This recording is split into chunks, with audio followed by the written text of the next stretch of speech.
نزول کہتے ہیں عربی زبان میں کسی مہمان کی آمد پر فوری طور پر جو چیز پیش کی جائے. دو الفاظ علیحدہ علیحدہ ہیں. نزیل، مہمان کو نزیل بھی کہتے ہیں اور ضیف بھی کہتے ہیں. ضیف کی جمع ضیوف، مہمان. نزیل وہ اس وقت ہے جب کہ وہ ابھی آپ کے دروازے پر آ کر اترا ہے، یا اونٹ پر آیا ہے سوار ہو کر، اونٹ بٹھا کر اترا تو وہ نازل ہوا ہے، ابھی نازل ہوا ہے اونٹ پر سے. گھوڑے پر تھا، گھوڑے سے اترا ہے. کار پر تھا، کار پر سے اترا ہے. تو یہ نزیل ہے. فوری طور پر اس کی حیثیت نزیل کی ہے. جب وہ آپ کے ہاں آ کر جم گیا، آپ نے اس کے لیے کوئی کمرہ جو ہے ٹھیک کر دیا، یہاں آپ کو بیٹھنا ہے، یہاں رہنا ہے، یہ جگہ ہے، اب وہ آپ کا ضیف ہے. ضیف جو ہے وہ مہمان کو کہتے ہیں. اور یہ آپ دیکھتے ہیں آج بھی دنیا کے اندر رواج ہے، جیسے ہی کوئی آتا ہے پہلے آپ اسے موسم کی مناسبت سے ٹھنڈا یا گرم پیش کرتے ہیں، کوئی چائے یا کوئی ٹھنڈا شربت. پھر تیاری ہوتی ہے، پھر اہتمام ہوتا ہے، اور اس کے لیے ضیافت، پھر وہ ضیافت کہلاتی ہے. ابتدا میں جو چیز آپ دیں گے وہ نزل کہلائے گا. نزیل کے لیے اسی لفظ کی مناسبت سے نزل، ابتدائی مہمان نوازی، اور ضیف کی مناسبت سے ضیافت. اب ضیافت جو ہے اس میں ظاہر بات ہے کہ اہتمام ہوتا ہے، طرح طرح کے کھانے جو ہے اس میں شامل کیے جاتے ہیں، اس کے لیے پوری طریقے سے تردد کر کے اہتمام ہوتا ہے.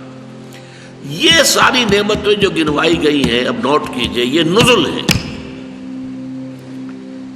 اس کا کیا مطلب ہے کہ ضیافت کا جو تصور ہے اللہ کی طرف سے جو ضیافت ہوگی، وہ تو ہمارے خیال سے، گمان سے، تخیل سے، تصور سے ماورا ہے. یہ سب کچھ جو ہمارے نفوس میں اشتہا تھی، لیکن ہم نے اپنی زندگی میں، حیات دنیاوی میں اللہ تعالیٰ کے احکام کی پابندی کی وجہ سے اپنے نفس کی لگامیں کھینچ کر رکھی. اپنے نفس کو وہ سب کچھ فراہم نہیں کیا جو ہم کر سکتے تھے. حرام راستے سے کرتے تو نفس کو وہ سارے اس کے تقاضے پورے کر دیتے، ہم نے نہیں کیے. اب اس کا بدلہ کیا ہے کہ قیامت میں، جنت میں آپ کے وہ سارے تقاضے جو ہیں ان کی بھرپور تسکین کا سامان کر دیا جائے. یہ اس کا بالکل منطقی طور پر جو ہے یہ اس کا بدلہ ہے، اس کی جزا ہے. پھر یہ کہ ہر شخص اپنے شعور کی سطح، اپنے فہم کی سطح، اس کے اعتبار سے جو طلب کرے گا وہ اس کو دے دیا جائے گا. لیکن یہ دونوں چیزیں مل کر بھی نزل ہیں، ابھی یہ ضیافت نہیں ہے. ضیافت کے اعتبار سے ذرا احادیث اگر پڑھیں گے تو یہ بخاری اور مسلم متفق علیہ اور دوسری بہت سی احادیث کی کتابوں میں موجود ہے. حضرت ابو ہریرہ سے رضی اللہ تعالی عنہ قال قال رسول اللہ صلی اللہ علیہ وسلم قال اللہ عز وجل. یہ حدیث قدسی ہے. حضور فرما رہے کہ اللہ تعالیٰ جل جلالہ نے، عز جل نے یہ کہا ہے، اعددت لعبادی الصالحین، میں نے اپنے نیک بندوں کے لیے تیار کیا ہے وہ کچھ، ما لا عین رات، جو کسی آنکھ نے دیکھا نہیں، ولا اذن سمعت، اور کسی کان نے سنا نہیں، وما خطر علی قلب بشر، اور کسی انسان کے دل پر اس کا خیال تک کبھی نہیں گزرا. پھر حضور نے فرمایا وَقْرَؤُوا إِن شِئْتُمْ، اگر تم چاہو تو اس مضمون کی مناسبت سے قرآن کے یہ الفاظ پڑھ لو، فَلَا تَعْلَمُ نَفْسٌ مَّا أُخْفِيَ لَهُم مِّن قُرَّةِ أَعْيُنٍ. سورہ یہ سجدہ کی آیت ہے، یہ حامیم سجدہ ہے جو ہم پڑھ رہے ہیں، اور صرف سورہ سجدہ جو ہے یہ ہے سورہ سجدہ علیحدہ الف لام میم سجدہ. فلا تعلم نفس، کسی جی کو معلوم ہی نہیں ہے جو کچھ ہم نے چھپا کر رکھا ہے ان کے لیے، آنکھوں کی ٹھنڈک کے اعتبار سے جو کچھ ہم نے ان کے لیے تیار کیا ہوا ہے وہ کسی انسان کے علم میں آ ہی نہیں سکتا.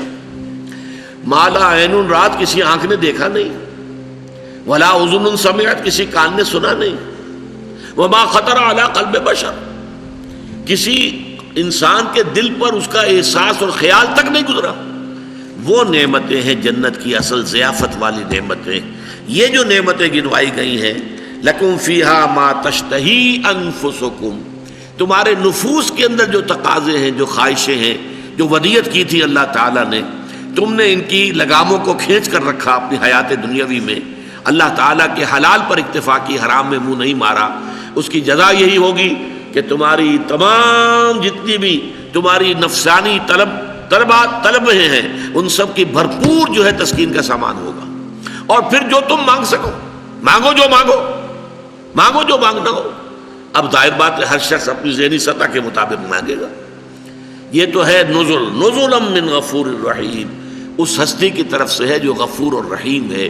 باقی جیسا کہ میں نے عرض کیا جو اصل ضیافت ہے وہ تو وہیں جا کر معلوم ہوگی، اللہ نے وہاں پہنچا دیا تب پتہ چلے گا.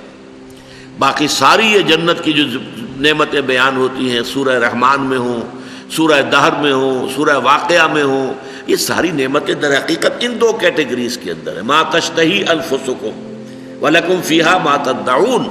وہ جو اصل ضیافت ہے اللہ تعالیٰ کی، عادت تو میں نے تیار کیا ہے لعبادی الصالحین، اپنے نیک بندوں کے لیے، ما لا عین رات، وہ چیزیں جو نہ کسی آنکھ نے دیکھی، ولا اذن سمعت، نہ کسی کان کے نے سنی، ولا خطر علی قلب بشر، کسی انسان کے دل پہ ان کا خیال تک نہیں آیا. وہ چیزیں ہیں جو وہاں فراہم کی گئی ہیں.